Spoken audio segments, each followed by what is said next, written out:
Vamos lá, gente, dando continuidade aqui nas perguntas. Vocês me perdoem que eu estou um pouquinho fraco, estou gravando em fevereiro, então, por favor, me perdoe se tá um pouco mais, com a energia mais baixa.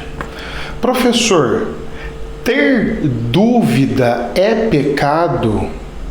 Seria não ter fé? Não, querido, pelo amor de Deus, dúvida não é pecado. Ter dúvida é uma bênção.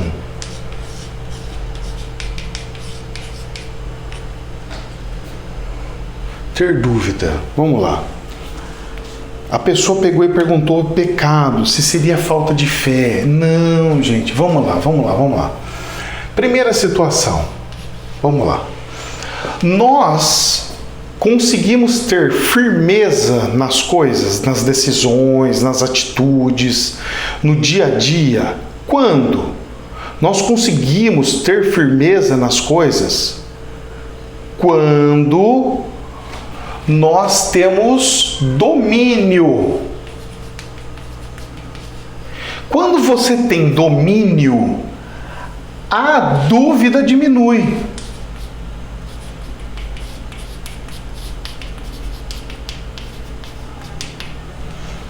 Só que para você tirar as dúvidas, você precisa da pergunta.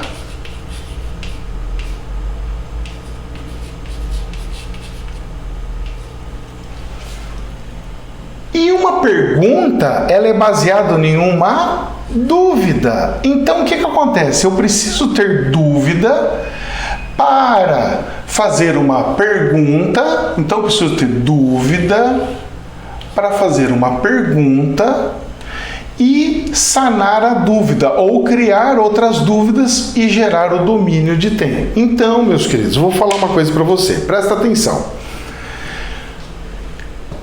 Se você chegar para mim e falar assim, Ricardo, você domina 100% da espiritualidade? Ai, como que eu queria.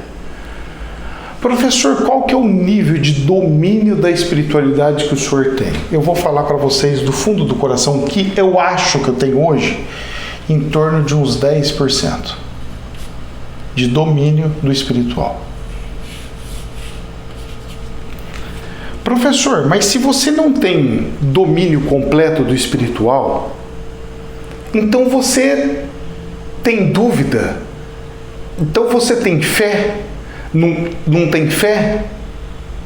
Porque você duvidou de alguma coisa? Não é assim que funciona. Vamos lá. Existem situações, presta atenção, vamos lá. Existem pessoas corajosas. Exemplo. Vamos dar um exemplo, é o seguinte, presta atenção. Imagine que você está num serviço, acabou de entrar no serviço. Tem você e tem uma outra pessoa aqui.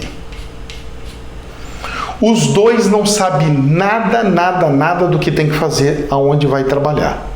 Certo? O chefe chegou lá e falou assim, olha, o serviço de vocês são empacotar essas coisas aqui.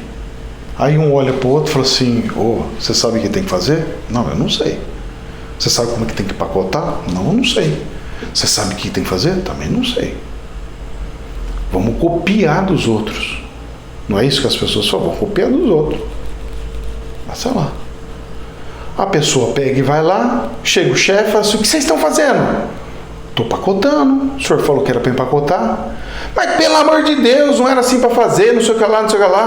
Não, senhor, eu estou copiando o que os outros. Não, o setor dele é outro. Ele está empacotando o livro, você está empacotando flor. Você não pode empacotar flor da mesma forma que um livro, por exemplo. São diferentes, você não sabe empacotar? Ninguém nunca te ensinou a empacotar? Não. Onde se viu um negócio desse?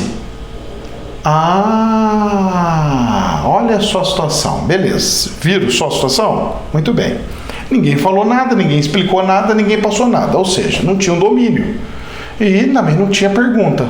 Ficou com medo de fazer pergunta e tomou no nariz. Bom, o que acontece é que eu, anos atrás, eu achava que eu tinha 90% do domínio do espiritual. Eu achava que eu tinha 90% do domínio espiritual. Presta atenção nisso, que isso aqui é interessante, é experiência de vida. Então, o que eu fazia? Quando todo mundo da espiritualidade se achava em 1%, que não sabe nada, não entende nada, eu pegava e falava assim, eu não sei nada mesmo, mas eu não tô nem aí. Eu vou lá e vou perguntar, ô fulano, você mandou empacotar, mas o que você quer que faça aqui? É para empacotar do qualquer jeito? Não, que qualquer jeito, rapaz? É assim, assim, assim. Ah, então tá bom. Viu só? É assim, ó. Aí, sem perceber, pela minha astúcia, pela minha sem vergonhice, se assim pode se dizer, porque sem vergonha não significa que seja ruim, mas é por não ter vergonha, certo? Não sem vergonha de ser ruim, tá? Porque é diferente, as pessoas que usam o termo errado. Então, por não ter vergonha, a gente pega e faz coisas e acaba aprendendo. Eu acabo tendo um certo domínio por experiência. Não por repetir as mesmas coisas, mas por fazer e já passar para o outro fazer aquilo e eu aprender outra coisa e fazer outra coisa e assim por diante. Esse, inclusive, é um dos princípios básicos que faz qualquer um assumir uma, como é que pode se dizer, uma experiência como um gerente, por exemplo, como um chefe, por exemplo, certo? Então, o que acontece? O que acontece? Eu dentro da espiritualidade, eu tinha muitas dúvidas, mas nem por isso eu transformava minhas dúvidas em um congelante. Mesmo eu tendo muitas dúvidas, não sabendo, eu ia tentando fazer, faz daqui, faz de lá, vai fazendo. Até chegar em um ponto em que, quando chegava nesse ponto, o que acontecia? Acontecia de eu tomar um monte no nariz, dar um monte de coisa errada, de eu achar que eu sabia coisas e não sabia, mas só que aquilo dava muita certeza, muita firmeza. E as pessoas pegavam e falavam assim, o cara domina, hein? O cara sabe, hein? O cara tal, hein? Só que é o seguinte, eu comecei a descobrir, aos pouquinhos, que quanto mais eu estudava a espiritualidade, mais eu percebia que nada sabia. Que muito me precisaria continuar evoluindo e estudando. Por isso que eu falo uma coisa para vocês. Antigamente eu achava que eu sabia muita coisa. Hoje eu me reconheço e enxergo que eu sou simplesmente um pedaço de banana nesse planeta. Uns pisam em mim e escorregam, outros usam de alimento. Então, é o termo melhor que pode existir, a banana. Tem gente que fala, pô, vou me alimentar, tira minhas câimbras, minhas dores, me alimenta, me dá sustância. E para outros, nossa, pisou, escorregou, bateu até os ossos no chão. Então, meus queridos, essa questão da dúvida, ter dúvida, ela não é pecado. Eu vou ter dúvidas, se eu viver até 100 anos, eu vou ter dúvidas. Eu aprendo com o espiritual todo dia.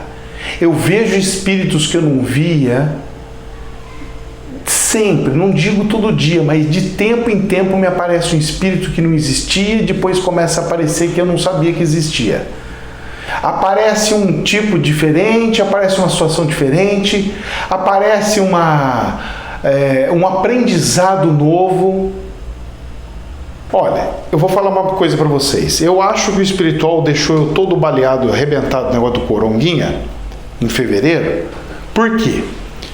Eu estava recebendo muitas pessoas com depressão. Muitas pessoas com depressão.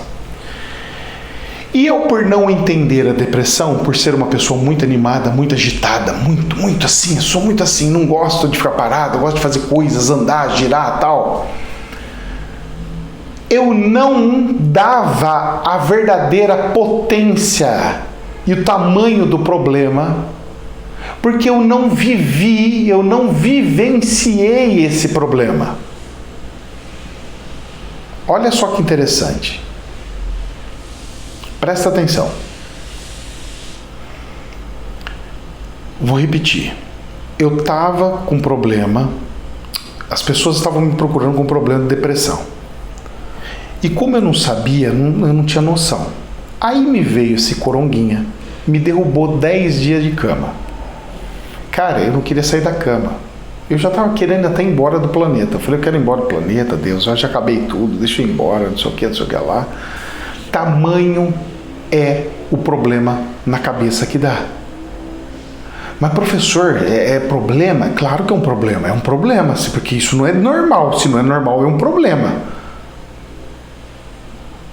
Eu não sou assim? Por que eu tô assim? Com essa questão de depressão, falando, só pensando em coisa ruim, querendo se afundar. Que é isso? Eu não sou assim? Isso é um espírito? Isso daí eu não sei o quê? Isso aí será que é hormonal? Será? Então, quando eu fui conversar com muitos médicos, muito coisa, eles pegou e falaram assim, pode fazer análise, Ricardo, porque todo quanto que é gente que está tendo desvio gigantesca da questão hormonal, tá assim, tá para todo mundo, um hormônio XYZ vai para cá, o YHW, não sei o que vai para o outro. Tô chutando a sigla aqui, porque eu não sou médico, então eu não entendo nada. E aí ele vai dando aquelas diferenças, então vai ter um hormônio que vai estar mais, outro menos, outro não sei o que, outro não sei o que lá, e na grande maioria pega e faz com que você fique naquele estado de, como se fosse de doente, que é justamente para você não gastar energia, para o seu corpo poder lutar e vencer as situações. Só que já venceu, já não sei o que, por que eu vou continuar nessa situação? Pois é. Então você precisa estimular para que produza isso de novo, faça de novo, e para isso acontecer, às vezes a pessoa precisa do apoio espiritual. Porque só um medicamento X ou Y não tem acesso a médico, porque não é fácil ter médico não, filho. Você acha que é fácil? Vai, procura um médico. Procura um médico como? Vai no postinho de saúde e vê se você acha médico. Não acha, moço. E aí vai acontecendo, e aí vai andando essas situações, aonde você pode perceber, você consegue perceber que você não sabe nada. Eu não sei nada, nem do corpo humano, que foi a criação de Deus, nem do espiritual. O pouquinho que eu sei, eu me atrevo a me colocar como um professor para tentar passar alguns prismas. Por isso que eu sempre falo e por isso que eu criei o jargão. Jamais a verdade absoluta, somente um prisma. Porque quando eu descobrir que eu sou insignificante frente a Deus, sou desse tamanho, uma formiguinha, diante de um elefante gigantesco Deus, meu querido, aí eu vi que o máximo que eu posso fazer é ajudar os meus irmãos, mas achar que eu sou a última bolacha do pacote não dá. Que Deus abençoe. Jamais a verdade absoluta. Façam perguntas. Vocês fizerem, quanto mais perguntas vocês fazem, mais vídeos eu posso fazer para as pessoas, mais dúvidas eu mesmo tiro de mim e de várias outras pessoas, tá? Porque eu também aprendo com as perguntas de vocês. Que Deus abençoe. Namastê.